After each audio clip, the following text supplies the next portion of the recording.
예. 계속해서 오늘은 시편 7편, 앞에 있는 6편, 예, 보시는 시간이죠? 예. 오늘 우리 본문 중에 이 시편 8편이 있어가지고 이 찬양을 준비를 해봤는데, 누가 썼는지 모르겠지만, 이 찬양은 참 명곡인 것 같아요. 예, 최씨로 알고 있는데, 굉장히 자부심을 느끼는데, 저는 왜 이런 곡을 못 쓸까? 예, 그런 생각을, 맞나요? 제가, 맞죠? 예. 저는 왜 이런 곡을 쓸 수가 없는지, 참, 예, 그렇습니다. 오늘 이제 시편 6장부터 이제 보시는 시간이 되겠고, 기도하겠습니다. 하나님 아버지, 여호와의 이름이 온 땅에 아름답게 선포됨을 저희들도 고백합니다.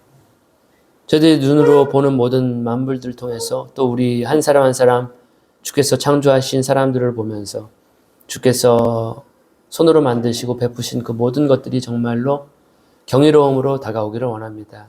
크고 작은 것에서 또 아주 세밀하고 연약한 것까지 주께서는 때를 따라서 지으시고 영광을 받으시는 줄 저희들은 믿습니다. 이 시간 시편의 말씀을 통해서 저희들에게 말씀해 주시는 시간 되기를 원하고, 저희들의 생각과 마음들 모든 것들이 주님의 생각과 일치되는 그리스도의 마음을 품는, 알게 되고 이해하는 놀라운 시간으로 사용하여 주시옵소서. 예수님 이름으로 기도합니다. 아멘. 시편 6장 개역 한글에는 제목이 없어요. 근데 개역 개정에서부터는 제목이 있는 것 같은데, 6편은 느기노스에 맞추어 스미니스로 악장에게 다윗의 시, 영장으로 다윗의 시, 이런 식으로 되어 있습니다. 느기노스는 현악기인 것 같고요. 혹은 조롱하는 노래와 같은 그러한 곡조를 가졌나 봅니다. 스미닛, 그것은 아마도 8줄 현악기라고도 하는 이야기가 있고요. 혹은 우리가 도레미파솔라시까지가 7개 음이잖아요. 참 하나님은 왜 그 음계를 7개로 만드셨는지, 그러면 다음 도까지 가면 1옥타브라고 하거든요. 7개를 넘어서면 다음 옥타브가 되는데, 이 스미닛도 8줄 현악기일 수 있겠다라고, 혹은 곡조의 분위기, 음악적인 도구일 가능성을 제시를 합니다. 1절에 여호와여 주의 분으로 나를 견책하지 마옵시며 주의 진노로 나를 징계하지 마옵소서. 지금 시인은 고백하는 게 뭐냐면 하나님의 징계를 받는 듯한 그런 호소죠. 하나님의 분노로 나를 견책하지 말아 주십시오.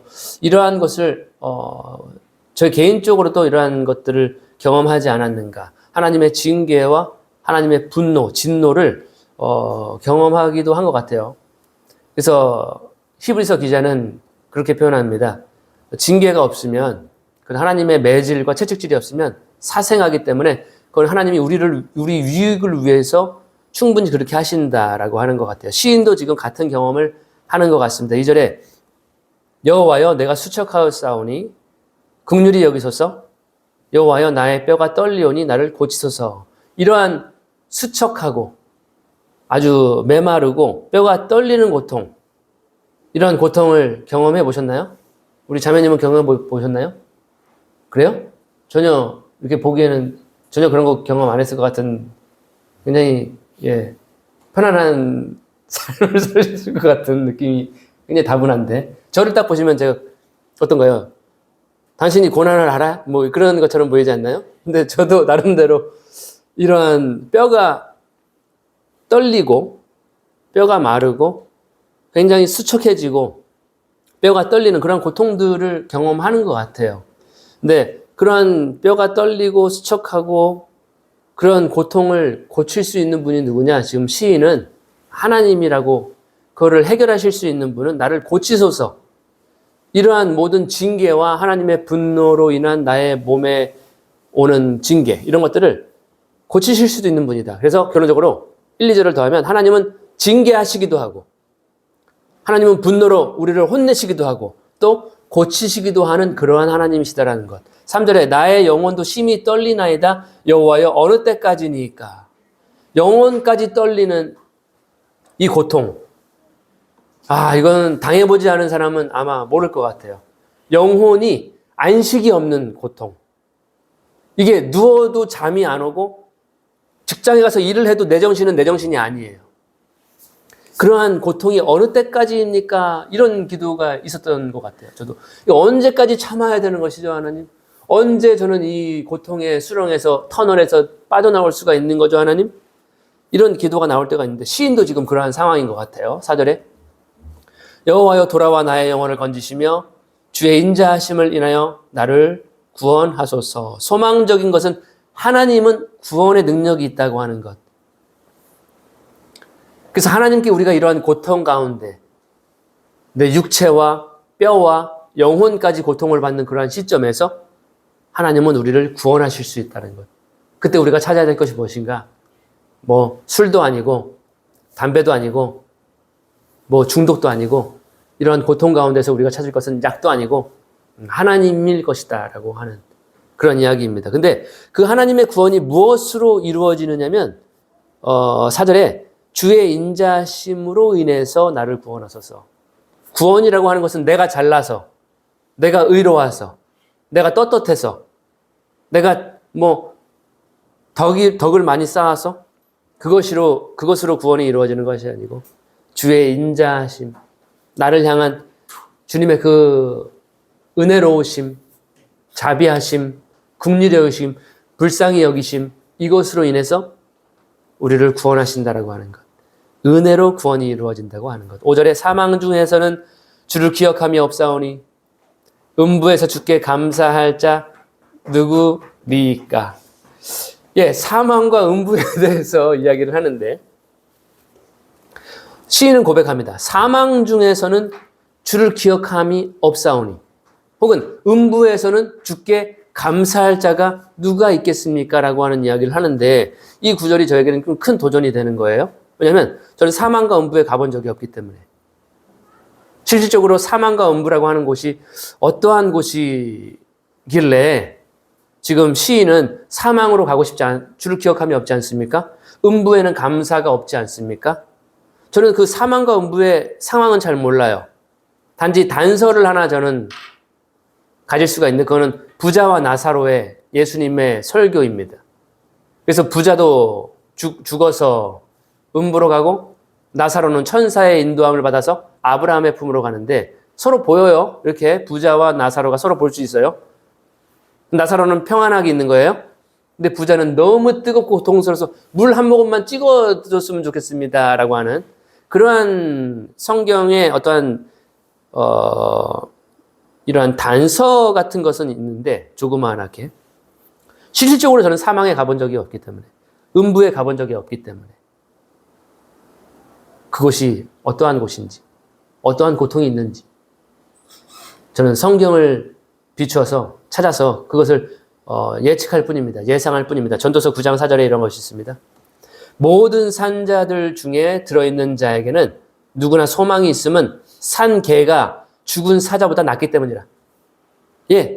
죽어서 가는 죽은 사자보다 살아있는 개가 더 낫다 할 정도로 이 유대인들의 관점에서 썼다면 개는 정말로 보잘것없는 짐승, 더러운 이방인들을 상에서 이야기할 때 개들을 표현하는데 산자들에 있는 것이 낫다. 사망과 음부보다는 거기 살아있는 것이 소망이 있다라고 하는 지혜자의 말을 통해서 생존 세계에 있는 것이 더 낫구나. 사망과 음부보다는. 그래서 지금 시인은 사망에서 누가 주를 기억하고 음부에서 누가 감사를 하겠습니까? 라고 하는 그러한 생각이 성경에 있습니다. 살아있는 게 낫다. 그리고 더 좀 세밀하게 우리가 신약 성경을 본다면 이러한 구절이 있어요. 요한계시록 20장 13절에 바다가 그 가운데서 죽은 자들을 내어주고 사망과 음부도 그 가운데서 죽은 자들을 내어주매 각 사람이 자기의 행위대로 심판을 받고. 자, 여기서 우리는 독특한 걸 발견할 수 있어요. 그냥 사망이라고 하면 될 것 같은데 사망과 음부, 지금 시편 기자가 이야기했던 그러한 것처럼 신약 성경 기자거든요. 사도 요한이거든요. 근데 사도 요한도 사망과 음부에서 혹은 바다에서 죽은 자들이 다 쏟아져 나온다. 내어주게 된다. 죽은 자들이. 그리고 각 사람이 자기의 행위대로 심판을 받게 된다. 사망과 음부는 최종 목적지가 아니라는 것을 우리는 이 요한계시록의 계시를 통해서 잠깐 죽은 자들이 머문 곳이라고 할 수 있는, 근데 우리가 예수님을 믿으면 요한복음에서는 뭐라고 이야기하나요? 사망에서 생명으로 옮겨졌다는 거죠. 예수님의 이름이 그만큼 중요한 이름이라는 것입니다. 사망이라고 하는 공간이 있고 음부라고 하는 공간이 있는데 거기는 죽은 자들이 머무는 곳이고 바다도 그러한 사람들이 있대요. 죽은 자들이. 근데 거기에서 죽은 자들 다 나와서 행위대로 심판을 받게 되는 것. 그래서 사망과 음부는 안 가는 게 좋지 않을까. 사망에서 생명으로 바로 가는 것이 사망으로 가지 않고 생명으로 바로 가는 것이 좋지 않을까. 또 다른 단서는 요한계시록 20장 14절 15절인데요. 사망과 음부도 불못에 던지오니 이것은 둘째 사망 곧 불못이라. 누구든지 생명책에 기록되지 못한 자는 불못에 던지우더라. 이렇게 사망과 음부라고 하는 것도 결국에는 죽은 자들을 다 내어주고 심판받게 하나님 앞에 내어주고 결국 그들 사망과 음부도 불못이라고 하는 곳에 던져지게 된다라고. 굉장히 독특한 부분인 것 같고 우리가 연구해 볼 만한 가치가 있는 사후 세계에 대한 영혼들의 세계, 죽은 후에 어떤 하나님의 심판과도 관련되어 있는 그러한 구절들인 것 같습니다. 그래서 불못이 마지막 형벌이라는 거죠. 사망과 음부는 죽은 자들이 머무는 장소이고, 그래서 둘째 사망이 진짜 마지막 목적지다라고 하는 것. 그래서 이러한 구절을 통해서 우리는 지옥은 어느 정도가 가늠이 됩니다. 사망과 음부는 부자와 나사로 이런 단서를 통해서 우리가 이해할 수 있겠고, 지옥이라고 하는 건 최종 목적지를 제가 말씀드린 거거든요. 마태복음 13장에 보시면 41절에 인자가 그 천사들을 보내리니 저희가 그 나라에서 모든 넘어지게 하는 것과 또 불법을 행하는 자들을 거두어내어 풀무불에 던져 넣으리니 거기서 울며 이를 갈미 있으리라. 불 속에 풀무불이라고 표현을 했습니다.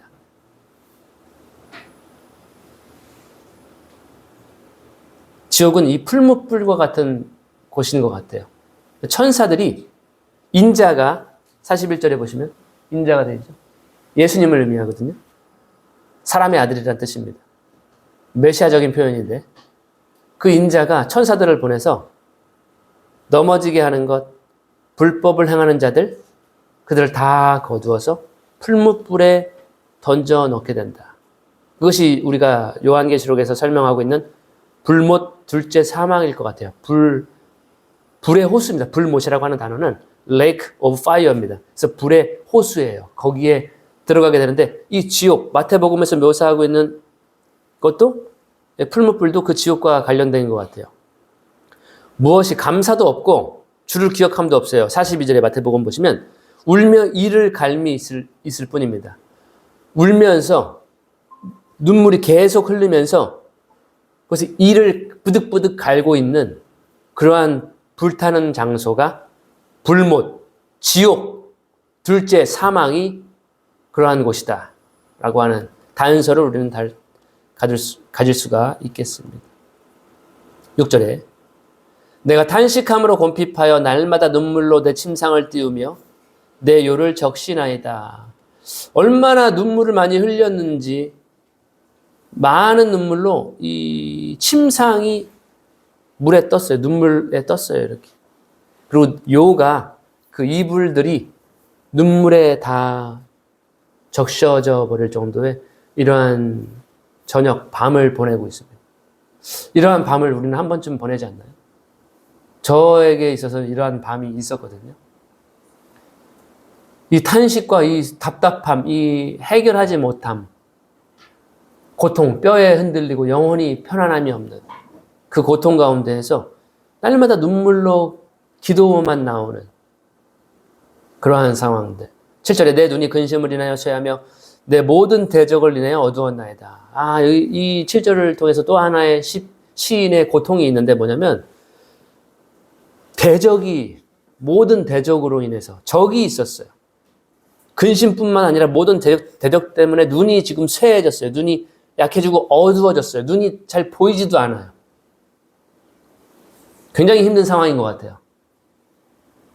근데 반전이 이루어집니다. 역전이 이루어집니다. 저는 그래서 하나님은 역전의 귀재가 아니신가. 지옥 끝까지 우리가 죽을 것 같이 내려가는데 거기에서 하나님은 한 번에 한순간에 역전을 하시는 것이 하나님의 능력이 아닌가. 반전, 역전이 이루어지죠. 무엇이 반전을 이루는가 여러분 발견하셨습니까? 무엇입니까? 반전의 그 핵심 도구. 자, 8절에 보시면 행악하는 너희는 다 나를 떠나라. 이거 많이 들어본 거죠. 이거 누가 한 대사죠? 저도 이 구절을 읽을 때마다 예수님의 대사가 떠오르거든요. 여호와께서 내 곡성을 들으셨도다. 역전의 중심에는 뭐가 있었나요? 시인은 곡성이라고 하는데 바로 기도죠. 기도입니다. 우리가 기도를 왜 할까? 기도해도 하나님은 뭐 들어주신 것 같지도 않고 듣지도 않은 것 같고 뭐 말하지도 않는 것 같고 뭐 허공에 치는 것 같고 뭐 해도 되는 거면 해야 돼 말아야 돼 뭐 이거. 근데 8절에 보시면 행악하는 너희는 다 나를 떠나라. 예수님이 아니라 이 시인의 적이었던 것 같아요. 악을 행하는 자.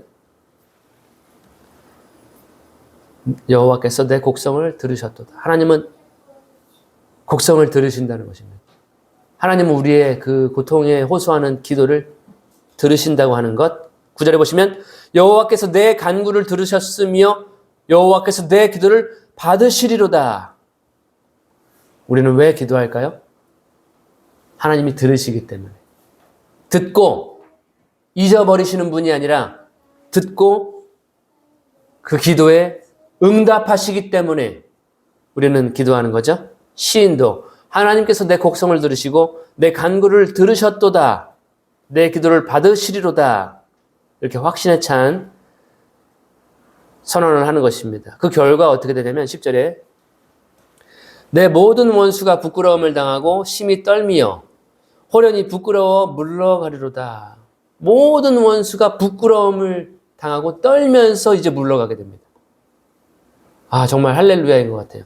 하나님은 이렇게 기도에 응답하신다는 것. 그리고 원수들을 떠나가게 하신다는 것. 그래서 결국 시는 보통으로 이 시가 시작이 됐어요. 6장이. 근데 결국 기도의 응답, 해피 엔딩으로 그렇게 마치는 것을 봅니다. 7편을 보시면 다윗의 시가yon. 이거 안 써있죠? 안 써있신 분들은 이 소제목이 없는 분들은 한번 이렇게 적으시는 것도 좋을 거예요. 시가yon. 다윗의 시가yon. 그가 베냐민인 구스의 말에 관하여 주께 노래하여 이렇게 되어 있습니다. 이 시가요는 크게 울음 이런 의미가 있나 봐요. 혹은 독창 이런 거.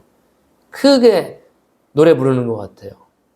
베냐민인 쿠스 혹은 구시라고 되어 있는데 정확히 누구인지는 정보가 없는 것 같아요.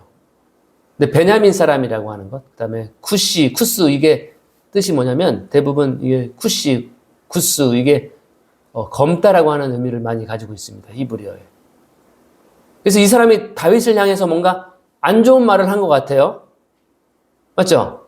이 다윗의 시가yon 그가 베냐민인 구스의 말에 관하여 주께 노래했다. 다윗이 구스가 한 말에 구시가 한 말에 대한 그것을 노래한 거예요. 그래서 베냐민 사람이라고 해가지고 사울 축의 사람이 아닌가, 자신을 죽이려 했던 자신에게 뭐 고발했던 고자질했던 뭐 그 사람이 아닐까 이러한 추측을 합니다. 1절에 여호와 내 하나님이여 주께 피하오니 나를 쫓는 모든 자에게서 나를 구하여 건지소서. 여전히 다윗은 고통 가운데 있습니다.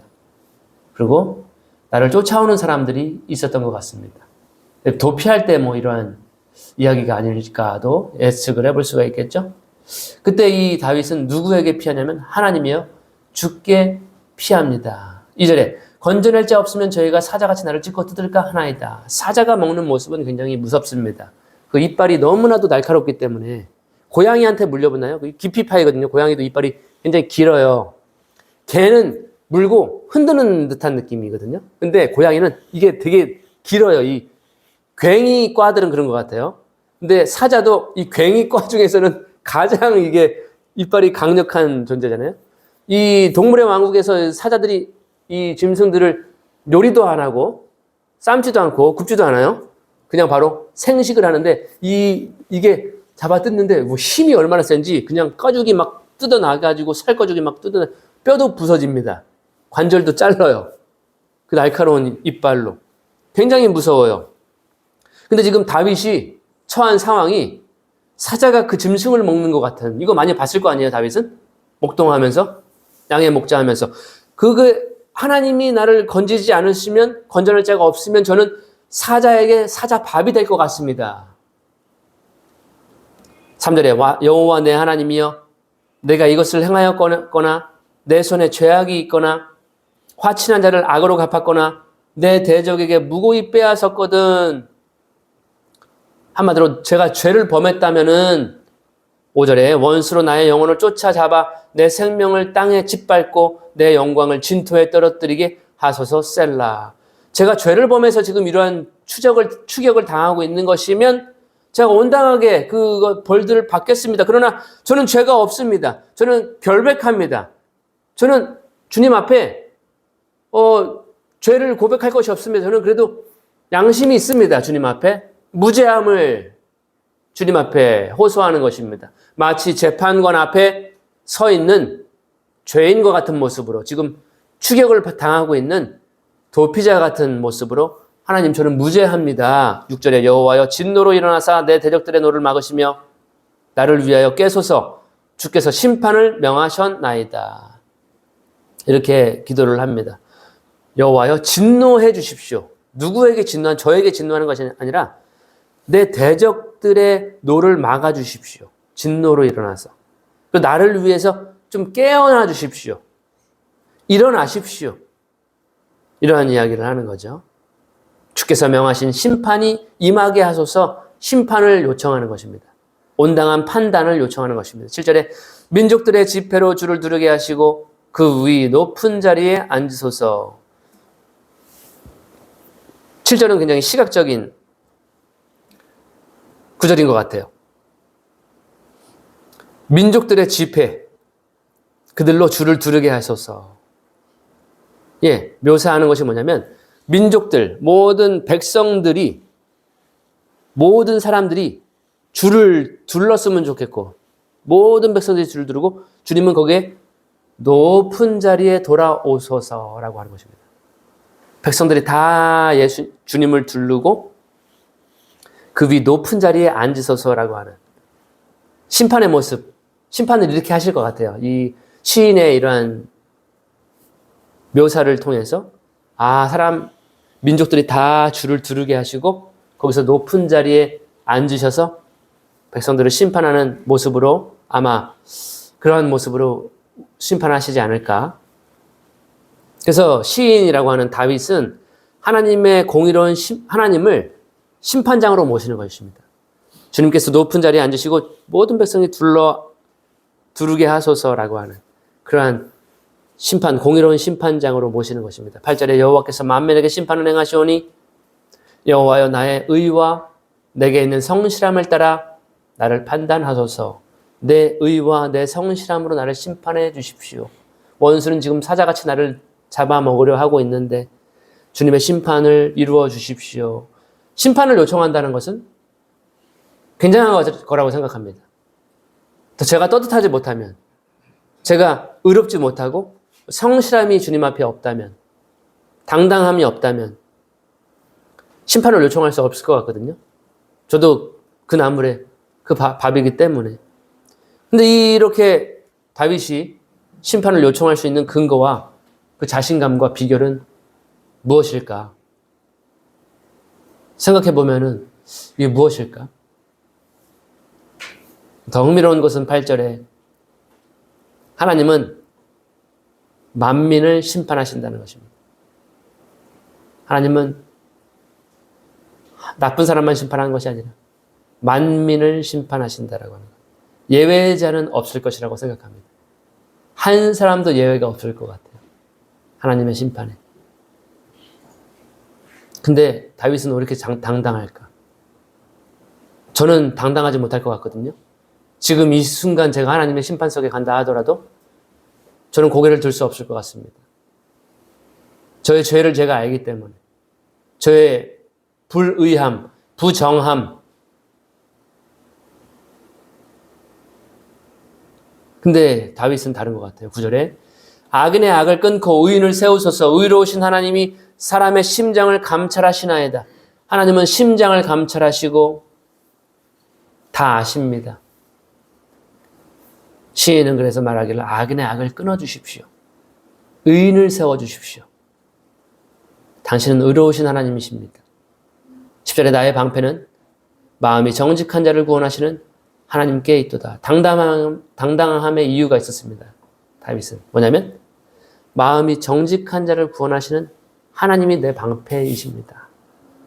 저를 막아주실 수 있는 분이십니다. 예, 하나님이 나의 방패라면 얼마나 좋아요? 그래서 이 다윗은 당당함이 있었던 것 같아요. 하나님의 나를 보호하시는 분이시라면. 11절에 하나님은 의로우신 재판장이시며 매일 분노하시는 하나님이시로다.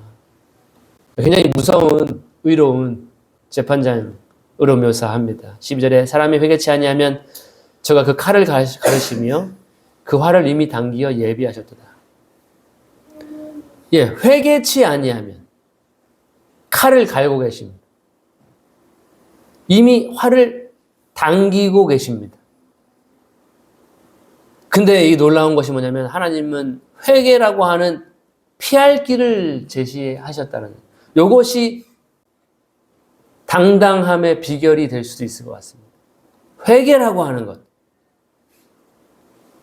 이 세상에 기회, 인생에는 3번의 기회가 있다고 그래요? 여러분은 몇 번의 인생을 가지셨습니까? 첫 번째 기회, 두 번째 기회, 마지막 기회를 잡으셨습니까?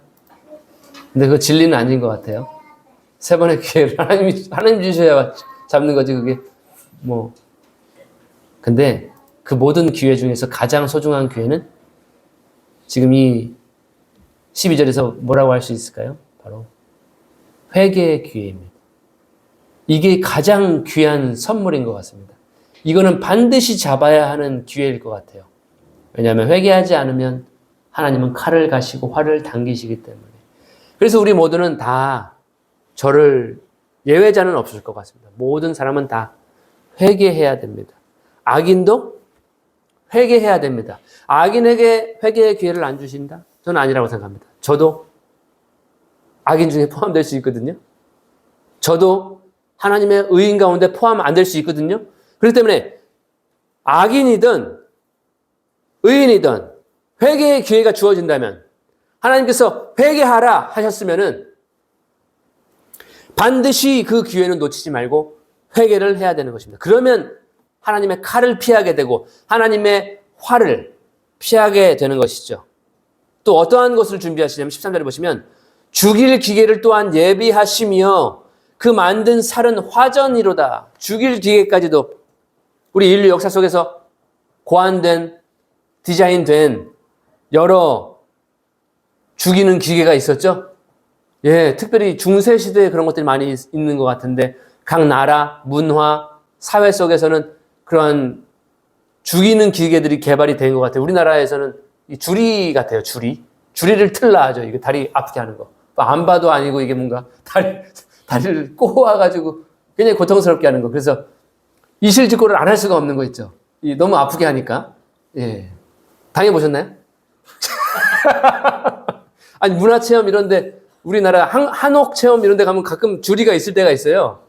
이 심청이가 찾던 키도 있어요. 키, 이렇게. 이 목에다가 이거 나무를 채우면 얼마나 이게 고통스러워요? 사약을 들라, 이런 거 있잖아요. 맞죠? 예, 그런 체험 하지 마시고.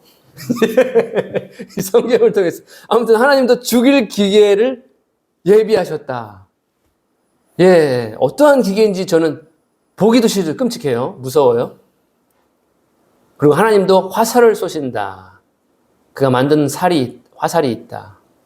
14절에 악인이 죄악을 해산하며 자네를 잉태하며 괴유를 나았도다. 이 구절을 보면 저는 생각나는 것이 야고보서 1장 15절입니다. 욕심이 잉태한 즉 죄를 낳고 죄가 장성한 즉 사망을 낳는다라고 하는 것. 그래서 야고보서를 항상 읽을 때마다 욕심을 조심해야 돼. 욕심과 욕망을 조심해야 돼. 결국 그것은 죄를 낳고 죄가 크면은 사망이 되는 것이야. 항상 저에게 이 구절이 저에게 야고보서를 기억나게 하는 것 같아요. 15절에 저가 웅덩이를 파 만듦이여 제가 만든 함정에 빠졌도다. 이게 참 놀라운 일이에요. 악인이 이 시인을 잡기 위해서 의인을 잡기 위해서 웅덩이를 파는데 자기가 만든 웅덩이에 자기가 함정에 빠져버리는 이게 참 기이한 일입니다. 다른 사람을 잡기 위해서 덫을 놨는데 그 덫에 자기가 걸리게 되는 경우들이 있는 것 같아요. 누군가를 해할 목적으로 웅덩이를 판 거죠.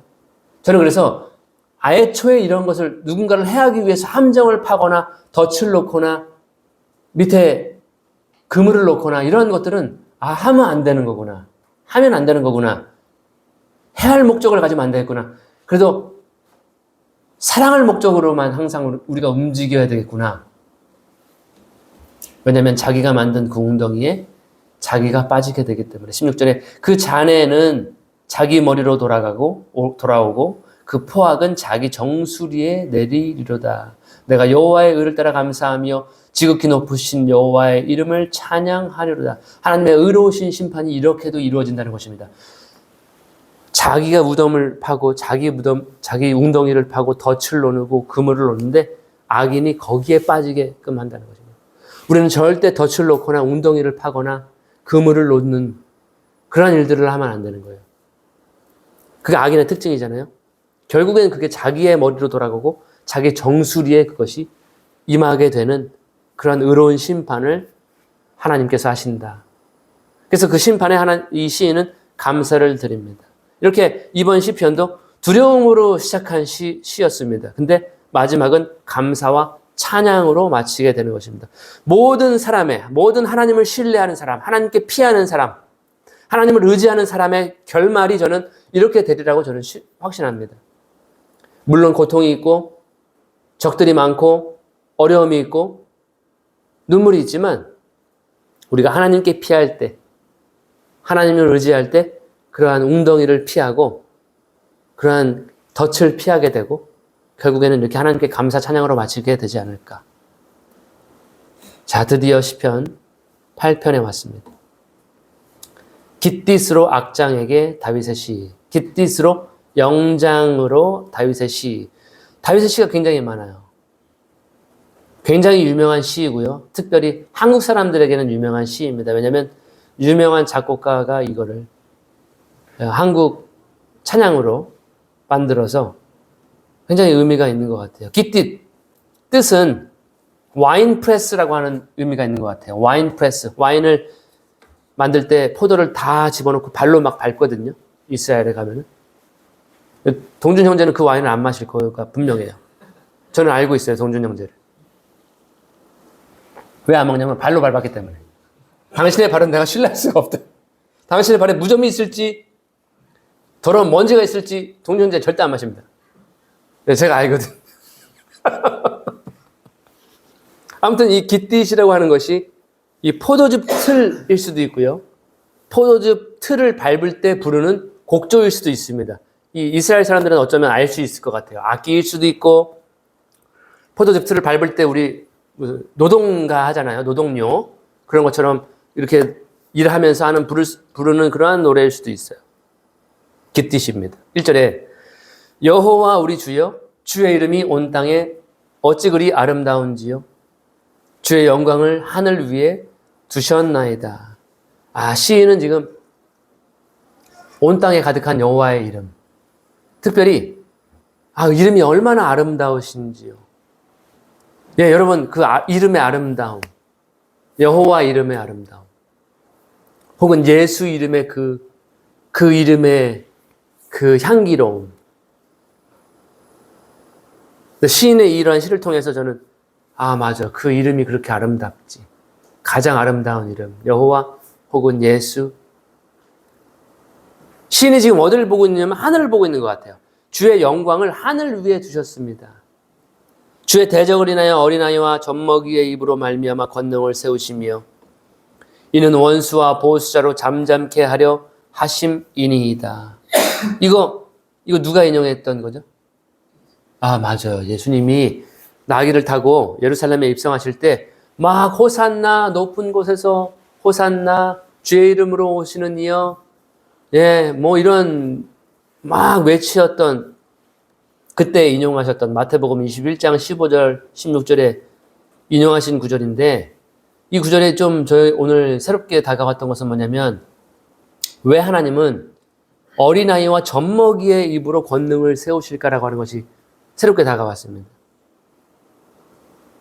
왜 하나님은 어린아이와 젖먹이의 입으로 권능을 세우실까? 우리 공동체에 가장 막내들이 지금 젖먹이들이 있거든요. 얼마나 그 입이 참 예쁘고 그들의 행동들이 예쁘고 사랑스러운지 보고만 있어도 너무 아름답고 사랑스러운데, 왜 하나님은 어린아이와 젖먹이의 입으로 권능을 세우실까? 무슨 말이에요? 이게 무슨 의미인 것 같아요? 아시는 분 계시나요? 무슨 의미인 것 같아요, 이것이? 어리고 약하고 힘없는 어린아이와 젖먹이들의 입으로 권능을 세우신다. 선생님, 몰라요? 예, 좀 고민을 해봐요, 자매님.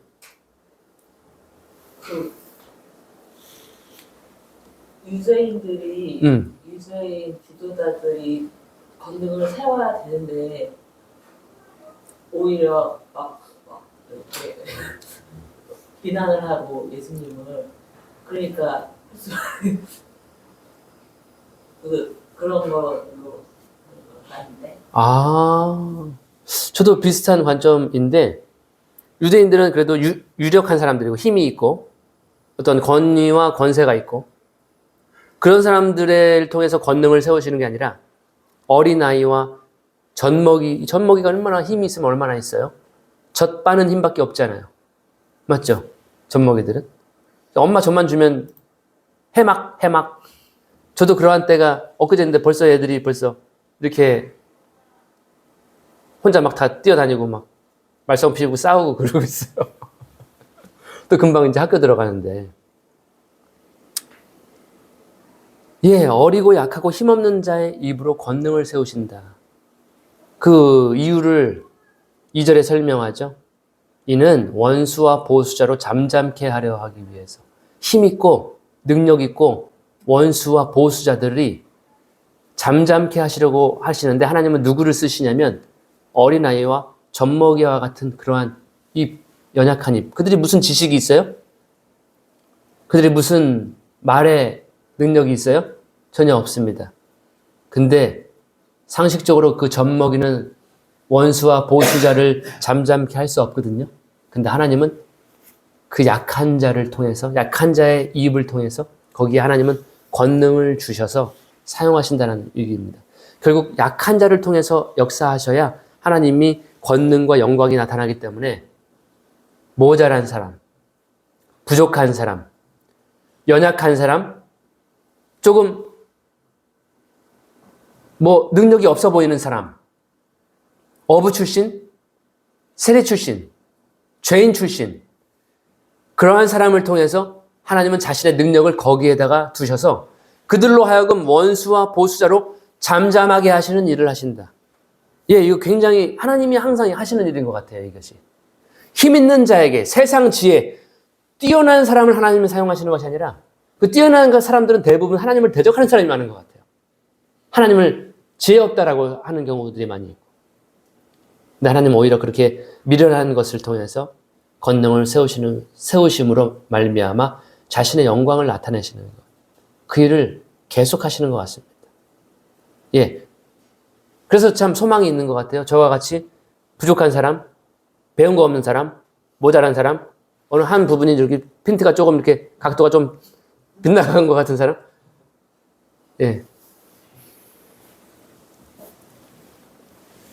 그런 사람을 하나님께서 약하다고 생각하십니까, 여러분? 저는 약점이 많다라고, 장점은 없는 것 같고, 약점이 많은 사람 같아, 나는. 좀 저 사람보다 능력이 없는 것 같아. 난 무능력하고 지혜도 없는 것 같고 뛰어난 두뇌도 없는 것 같고 명석함도 없는 것 같고 재능도 없는 것 같고 그렇게 생각하십니까? 나는 일반적인 사람보다 나는 뭔가 떨어진 것 같아 라고 생각하십니까? 근데 하나님의 권능과 능력은 그런 사람을 통해서 나타난다는 것을 우리는 이 시편 8편을 통해서 하나님은 그러한 자들에게 권능을 그들의 입에 두신다라고 하는 것을 통해서 하나님은 내가 약할 때 능력으로 나타나시는 거예요. 약하다고 초라해질 필요가 없고 비하할 필요가 없고 낮아질 필요가 없는 거예요. 왜냐하면 내가 약할 때 곧 그때가 강함이다라고 이야기하기 때문에 내가 은혜가 너에게 조카도다. 은혜를 주시기 때문에 하나님은 그래서 그렇게 약한 나로 강하게 하시면서 사용하신다라고 하는 것. 전혀 그래서 우리는 우리들의 연약함을 우리들의 능력 없음을 비하할 필요가 없습니다.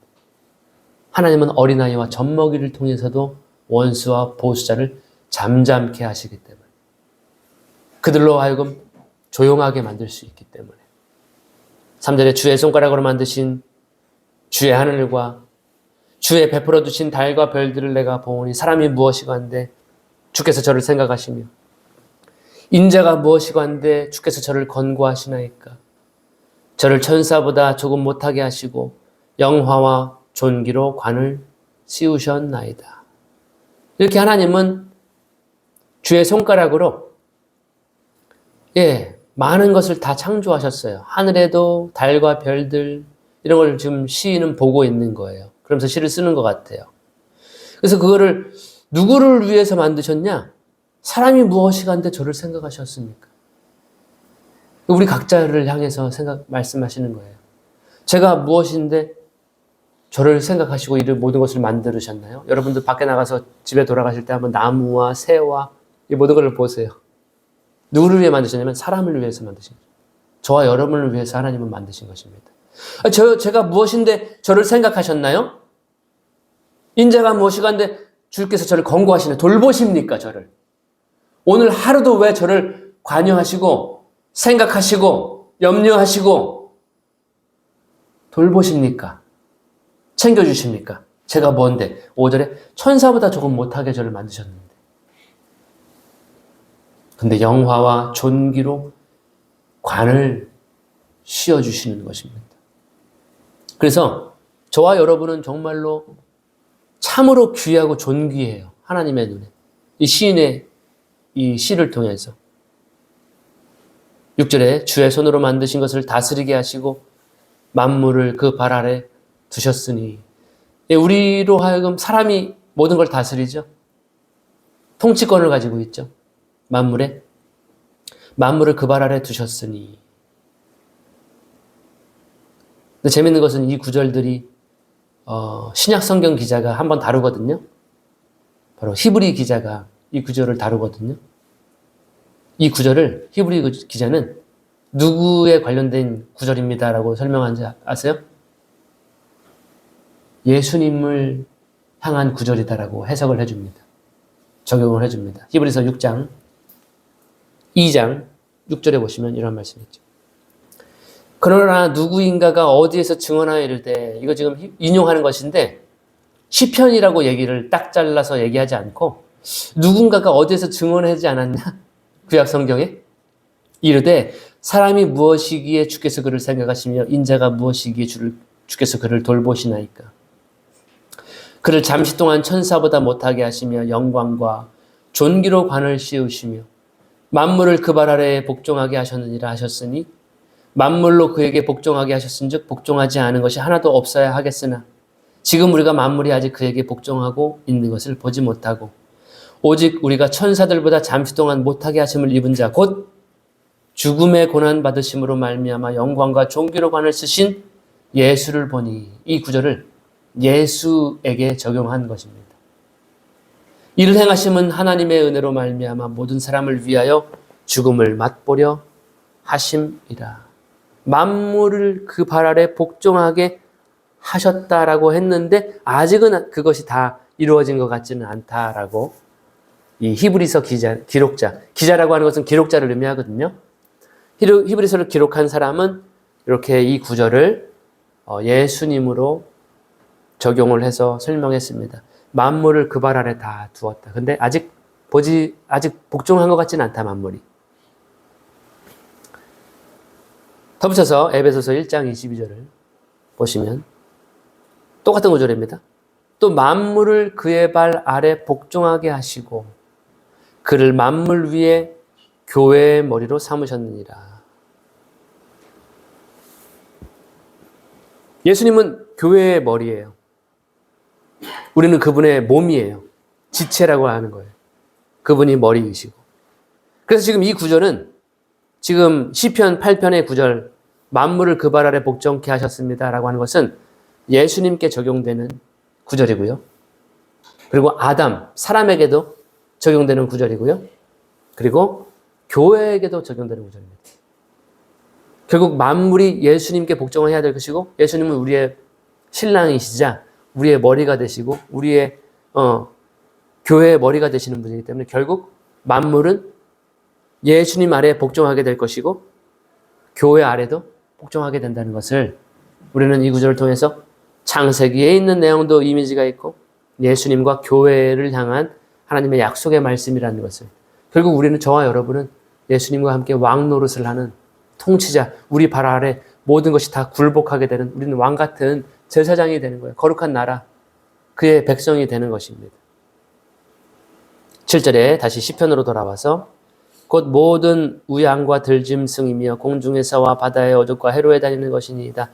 여호와 우리 주여 주의 이름이 온 땅에 어찌 그리 아름다운지요. 우리 지금 연약한 것 같고 천사보다 조금 못해서 우리는 뭘 먹어야 살고 고통받고 아프고 연약하고 어리고 모자라고 하지만 하나님은 거기에다가 권능을 주시게 된다는 것입니다. 결국 우리 아래 모든 만물은 다 복종하게 될 것이라는 것이고요.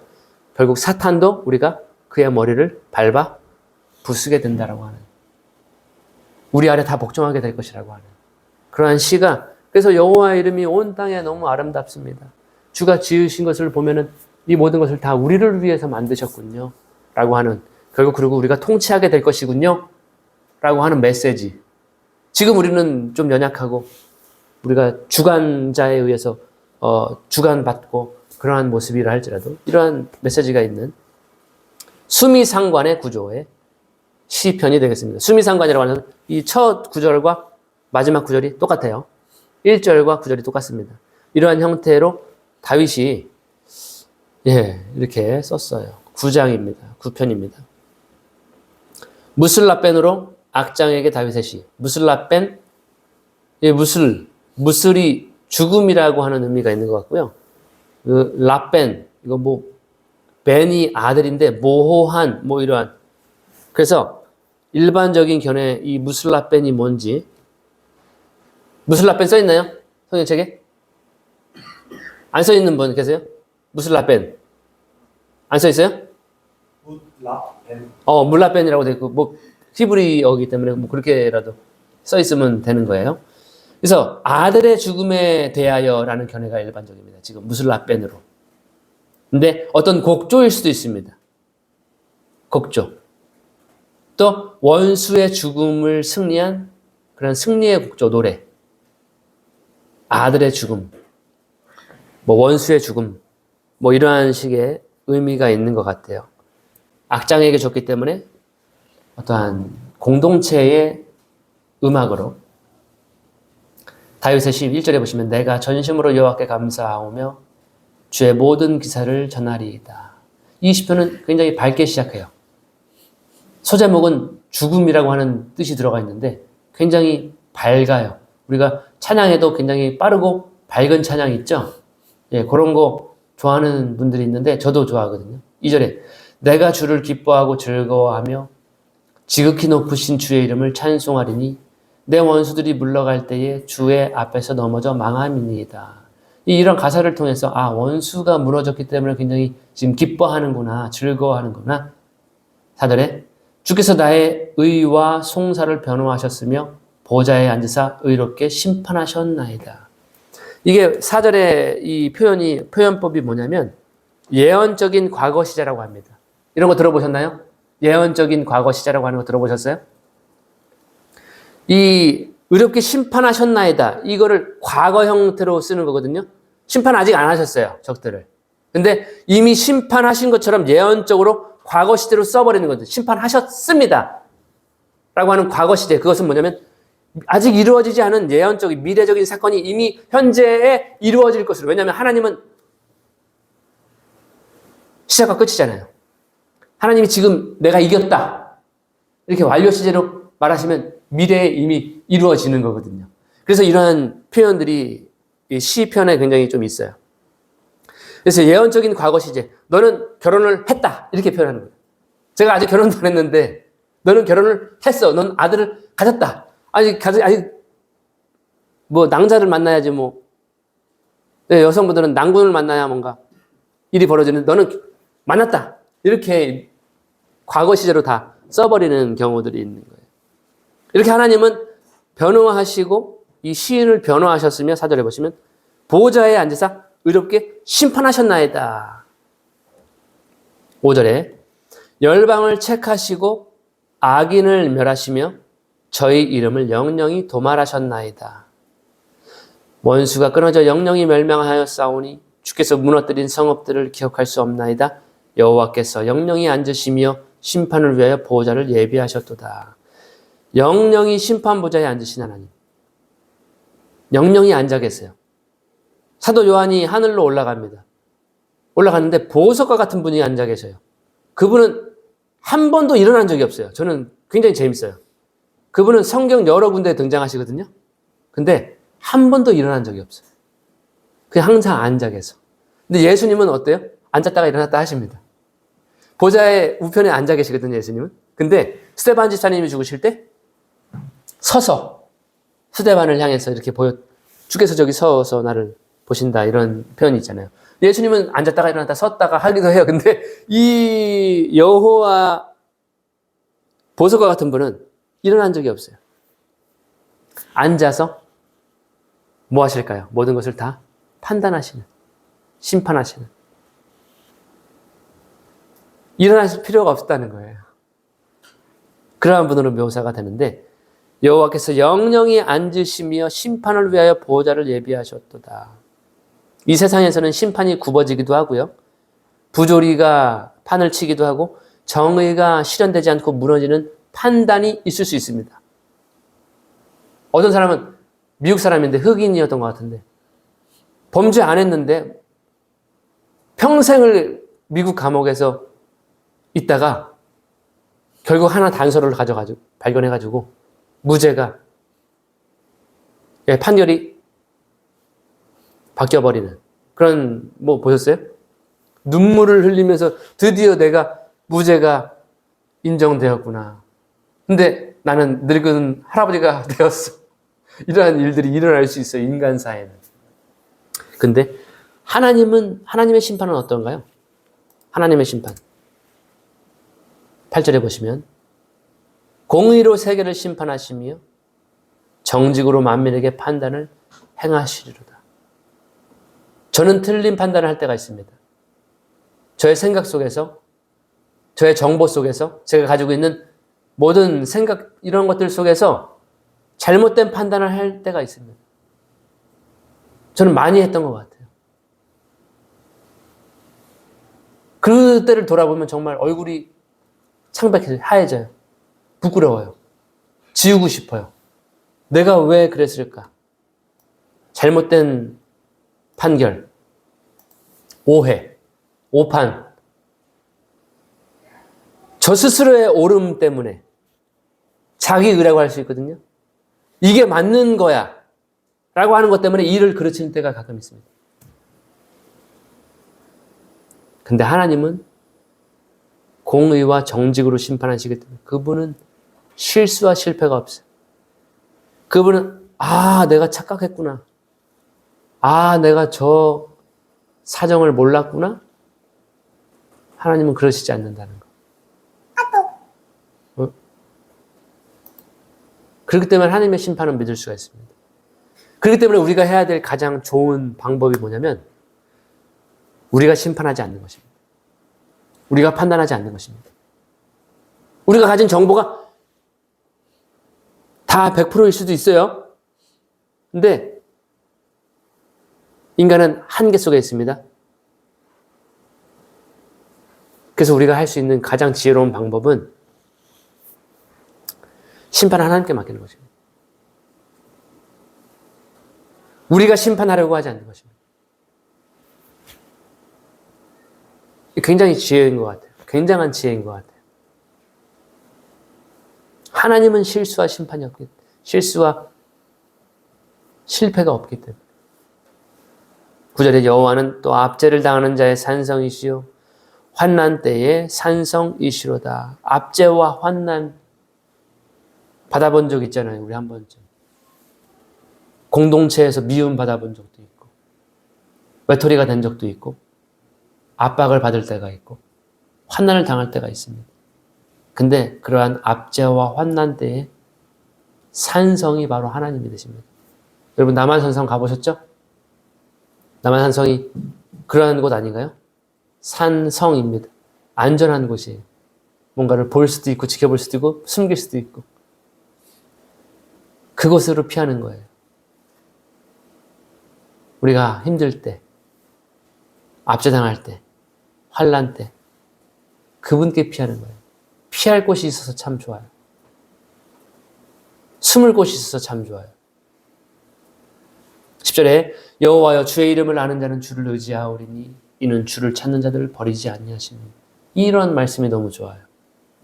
주의 이름을 아는 자, 주를 찾는 자들을 하나님은 버리지를 않았어요. 어떤 사람 만나주지도 않고 우리를 버릴 수도 있어요. 근데 하나님은 주의 이름을 아는 자, 찾는 자를 버리지 아니하세요. 더욱더 우리는 주의 이름을 알아야 돼요. 맞죠? 주의 이름을 아는 자를 버리지 않으세요. 주를 찾는 자 버리지 않으셔요. 너무 좋으신 것 같아요. 11절에 너희는 시온에 거하신 여호와를 찬송하며 그 행사를 백성 중에 선포할지어다. 피 흘림을 신문하시는 이가 저희를 기억하시며 가난한 자의 부르짖음을 잊지 아니하시도다. 여호와여 나를 긍휼히 여기소서. 나를 사망의 문에서 일으키시는 주여 미워하는 자에게 받는 나의 곤고를 보소서. 그리하시면 내가 주의 찬송을 다 전할 것이요 딸 같은 시온의 문에서 주의 구원을 기뻐하리이다. 시온산에 있는 예루살렘 같아요. 그 문인 것 같아요. 거기서 주의 구원을 기뻐할 것입니다. 열방은 자기가 판 운동에 빠짐이요 그 숨긴 그물에 자기 발이 걸렸도다. 여호와께서 자기를 알게 하사 심판을 행하셨으며 악인은 그 손으로 행한 일에 스스로 얽혔도다. 히가yon 셀라. 이 히가연이 제가 알았는데 이거 제가 까먹었어요. 그래서 여러분들이 알아서 찾으세요. 알았는데 제가 까먹었어요. 이렇게 하나님은 심판으로 자기를 나타내십니다.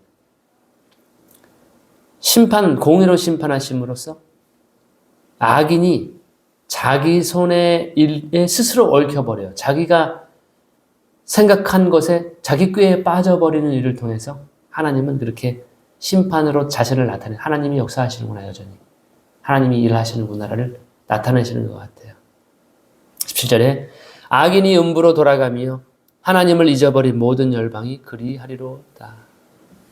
궁핍한 자가 항상 잊어버림을 보지 아니하며 가난한 자가 영영이 실망치 아니하리로다. 여호와여 일어나사 인생으로 승리를 얻지 못하게 하시며 열방으로 주의 목전에 심판을 받게 하소서. 여호와여 저희로 두렵게 하시며 열방으로 자기는 인생뿐인 줄 알게 하소서. 예, 인생으로 승리를 얻지 못하게 하소서. 인생뿐인 줄 알게 하소서. 참 교육을 시켜달라는 거죠. 여러분은 그 대적 그는 인생뿐이라는 거. 그런데 참 재밌는 게 뭐냐면 이 하나님과 인생들의 전쟁이 있을 것을 성경은 기록하고 있어요. 사람이 결국은 하나님을 향해서 전쟁을 일으킨다는 게 여러분 상상이 되십니까? 이게 말이 안 되는 게임 아닙니까? 근데 모든 세상의 군왕들이 모여서 우리가 시편 2편에서 봤죠. 모든 세상의 군왕들이 허사를 경영하는데 우리가 여호와와 그의 기름 부음 받은 자를 결박을 끊어버리자라고 하는 그런 전쟁이 있을 것을 성경은 예언하고 있습니다. 그랬더니 하나님이 어떻게 해요? 주께서 비웃으심이에요. 하나님이 웃긴 거예요. 근데 그 배후에는 사탄의 배후가 있는 거죠. 사탄이 하나님을 향해서 전쟁을 일으키는 것입니다. 결국 그렇게 하나님은 인생으로 승리를 얻지 못하게 하시고 단지 사람일 뿐이고 인생일 뿐이라는 것을 알려주시는 일을 하십니다. 시편입니다. 10장 여호와여 어찌하여 멀리 서시며 요거는 제목이 없어요. 맞죠? 그냥 바로 뭐 다윗의 시라는 이야기도 없어. 예, 이런 대부분 이런 제목이 없이 다윗의 시가 아니라고 표기가 안 된 것도 다윗의 시를 우리가 주로 학자들은 간주를 합니다. 그냥 바로 시작해요. 여호와여 어찌하여 멀리 서시며 어찌하여 환난 때에 숨으시나이까. 이러한 때가 있어요. 하나님이 멀리 계신 것 같아요. 숨어 계시는 것 같아요. 나한테만. 안 만나 주시는 것 같아요. 2절에 악한 자가 교만하여 가난한 자를 심히 군박하오니 저희로 자기의 베푼 꾀에 빠지게 하소서. 항상 지금 우리가 쭉 보면은 악인이 자기가 판 웅덩이에 빠지고 자기가 놓은 덫과 그물에 걸리게 하시고 그리고 자기가 베푼 꾀에 빠지게 하소서. 이러한 표현들이 있어요. 3절에 악인은 그 마음의 소욕을 자랑하며 탐리하는 자는 여호와를 배반하여 멸시하나이다.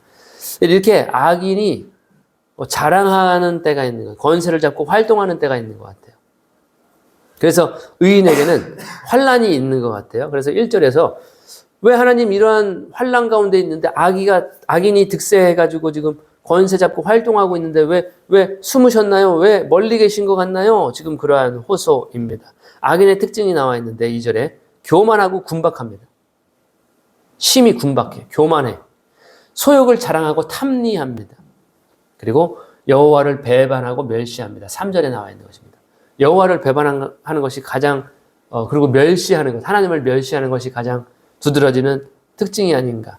4절에 보시면 악인은 그 교만한 얼굴로 말하기를 여호와께서 이를 감찰치 아니하신다 하며 그 모든 사상에 하나님이 없다 하나이다. 저의 길은 언제든지 견고하고 주의 심판은 높아서 저의 알력이 미치지 못하오며 저는 그 모든 제적을 멸시하며 그 마음에 이르기를 나는 요동치 아니하며 대대로 환난을 당치 아니하리라 하나이다.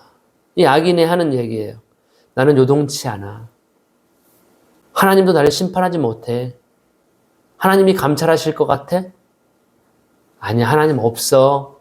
지금 4절에 그러한 내용들. 나는 언제든지 견고해.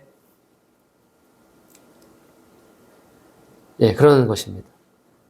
7절에 그 입에는 저주와 계율과 포악이 충만하며 혀 밑에는 잔해와 죄악이 있나이다. 입에 저주가 많아.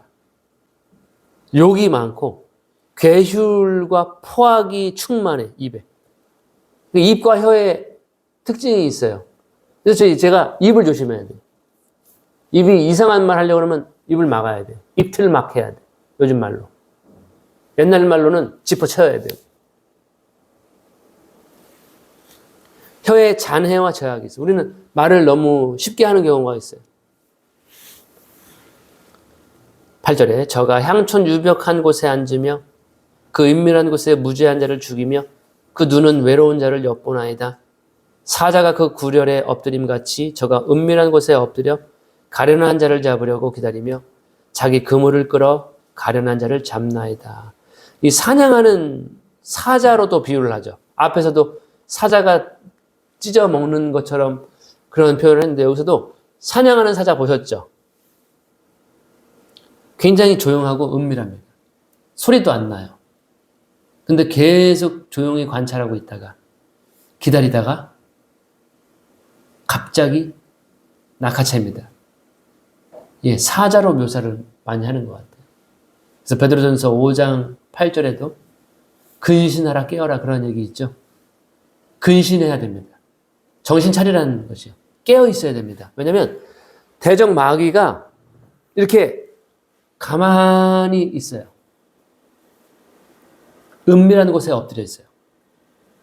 근데 베드로전서의 묘사는 우는 사자같이 두루 다니고 있다는 거예요.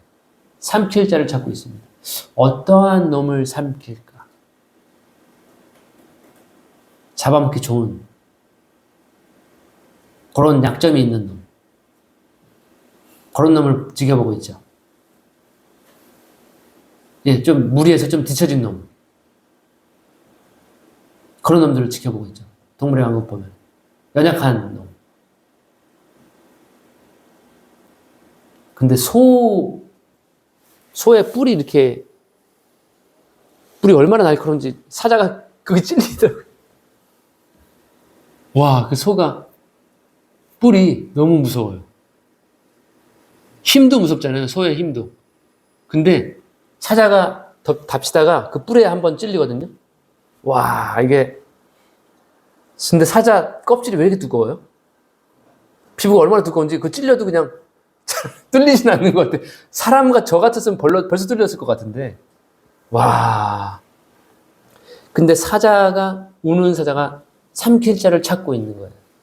어떻게 하면 삼킬까? 어떻게 하면 통째로 삼킬까? 요거를 우리가 좀 조심해야 될 것 같아요. 이 마귀는, 대적 마귀는 굉장히 지혜롭습니다. 제가 알기로. 너무 강력합니다, 미혹이. 근신하고 깨어있지 않으면 그냥 잡아먹히는 거예요. 깨어있어야 됩니다. 기도로 깨어있어야 됩니다. 10절에 저가 굽으려 엎드리니 그 강포로 인하여 외로운 자가 넘어지나이다. 예, 그만큼 사탄은 지혜롭습니다. 그래서 우리에게 필요한 것은 하나님의 지혜가 필요합니다. 하나님의 지혜를 모아야 됩니다. 우리가 잠언서를 토요일 날 보고 있는데 여러 가지 지혜들이 많이 나옵니다.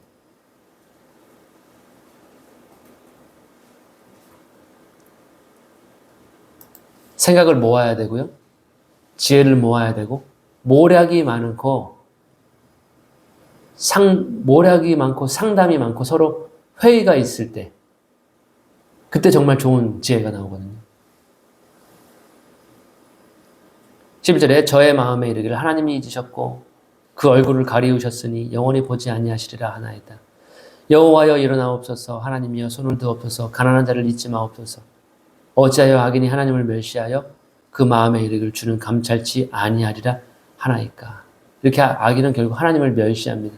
하나님이 이거 보겠어? 하나님이 바빠서 지금 이걸 보겠는가? 이건 아무도 몰라. 근데 하나님은 다 보고 계시죠? 우리의 동기와 마음과 사상과 생각까지, 우리 마음속 깊은 심장까지 다 보십니다. 예레미야 17장 9절에 만물보다 거짓되고 심히 부패한 것은 마음이라. 누가 능히 이를 알리오마는 나 여호와는 심장을 살피며 폐부를 시험하고 각각 그의 행위와 그의 행실대로 보응하나니 불의로 치부하는 자는 자고새가 낳지 아니한 알을 품음 같아서 그의 중년에 그것이 떠나겠고 마침내 어리석은 자가 되리라. 하나님은 다 보고 계세요. 만물보다 부패하고 거짓되고 심히 거짓된 그거 마음까지도 하나님은 보신다는, 심장까지도 다 보신다는 거예요. 그래서 심장을 살펴서 다 시험하고 행실대로 보응하시는 하나님이시다. 14절에 주께서는 보셨나이다. 자네와 원한을 감찰하시고 주의 손으로 갚으려 하시오니 외로운 자가 주를 의지하나이다. 주는 벌써부터 고아를 도우시는 자니이다. 하나님은 이렇게 힘없는 사람을 위한 변론을, 재판을 하시는 것 같아요. 참 하나님이 그래서 고아를 도와주세요. 힘이 없는 자를 도와주세요. 왜냐하면 14절에 외로운 자가 주를 의지하기 때문에. 우리가 누구를 의지해야 될까요? 사람을 의지할 것도 아니고요. 하나님을 의지해야 된다는 거예요. 고아를 도와주셔요. 저와 같은 힘없는 사람을 도와주세요. 하나님을 의지해야 돼요. 하나님의 지혜를 구해야 돼요. 악인의 팔을 꺾으소서 악한 자의 악을 없기까지 찾으소서. 여호와께서는 영원무궁토록 왕이시니 열방이 주의 땅에서 멸망하였나이다. 여호와여, 주는 겸손한 자의 소원을 들으셨으니 저희 마음을 예비하시며 귀를 기울여 들으시고. 겸손한 자의 소원을 겸손해야 돼요. 그래서 교만하면 안 될 것 같아요. 참 이게 때때로 교만이 이렇게 스물스물 되는 것 같아요. 그러면 한 번씩 이렇게 숙여줘야 돼요. 편을 읽을수록 고개를 숙이잖아요. 교만이 또 이렇게 올라와요. 하하하 하면서. 그러면 또 한 번 꺾어줘야 돼요. 교만이 왜 이렇게 패망의 선봉이여 거만한 마음은 넘어짐의 앞잡이니라 항상 우리가 외우기도 하지만 나도 모르게 교만해져 있어요. 벌써. 겸손한 자의 소원을 하나님은 들어주신다. 항상 겸손해야 된다. 18절에 고아와 압박당하는 자를 위하여 심판하사 세상에 속한 자로 다시는 위협지 못하게 하시리이다. 이렇게 겸손한 자의 소원을 들으시는 영원한 왕이 계십니다. 영원한 왕이라고 표현했습니다. 16절에 영원무궁토록 왕이십니다. 근데 그분은 겸손한 자를 사랑하신다는 거예요. 왜냐하면 그분 자체가 겸손의 왕이기 때문에 그렇습니다. 하나님 자신이 원래 겸손하십니다. 때문에 우리도 영원하신 그 겸손하신 왕을 닮아서 겸손해질 때 하나님께서 그를 기뻐하시고 그들의 소원을 들어주신다는, 교만한 사람 하나님이 대적합니다. 거절하십니다. 그리고 겸손한 자를 올려주십니다. 낮아진 자를 올려주십니다. 항상 낮아져야 될 것 같아요. 하나님 앞에서도 낮아져야 되고 사람 앞에서도 낮아지는 예수님을 우리는 닮아가야 될 것 같아요. 영원하신 겸손의 왕, 그분께서 심판하시는 거예요. 굉장히 역설적이에요. 때문에 우리는 어떻게 해야 될까요? 우리가 심판하는 것이 아니에요. 심판을 다 하나님께 맡기는 거예요. 우리가 심판의 이 재판의 막대기를 들고 심판하면은 잘못하다가 이상한 그릇도 깨트리는 거예요. 치면 안 되는데 그 그릇을 깨트려버리고 상하게 해버리고 고통을 주고 아픔을 주고, 그 심판의 보좌는 우리가 앉을 것이 아니라 하나님께 내어드리는 거죠. 지금 이 시편의 전반적인 내용들이 다 심판해 주십시오. 제가 심판하겠습니다. 이러는 것이 아니고 심판해 주십시오. 판단해 주십시오. 때문에 지금 우리가 해야 될 것이 무엇인가? 마지막 구절을 준비했습니다. 로마서 12장 20절, 21절에 없나요? 네. 로마서 12장 20절, 21절에 내 원수가 줄이거든 먹이고 목마르거든 마시우라. 그리함으로 내가 숯불을 그 머리에 쌓아 놓으리라. 악에게 지지 말고 선으로 악을 이기라. 원수 갚는 것이 내게 있기 때문에, 하나님께 있기 때문에 우리가 원수 갚으면 안 되고, 우리가 심판하지 말고 판단하지 말고 우리는 원수에게 먹을 것을 주고 마실 것을 주고 그가 필요한 숯불을 그의 머리 위에 올려놓는 것입니다. 이것이 우리가 오늘 하나님께 심판을 의뢰하는 사람의, 하나님을 의지하는 사람, 겸손한 사람, 외로운 사람, 주께서는 실수와 실패가 없는 판단을 하실 것이기 때문에 그분의 손에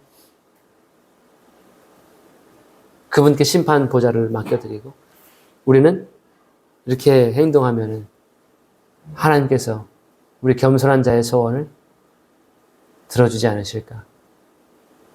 그러한 시편 내용을 우리가 살펴봤습니다. 하나님 아버지 주신 말씀에 감사를 드립니다. 주님이 심판자이시기 때문에 의롭고 공의롭고 바르신 심판장이시기 때문에 주님께 심판자를 내려놓습니다. 여호와께서 너희를 위하여 싸우시리니 너희는 가만히 있으라.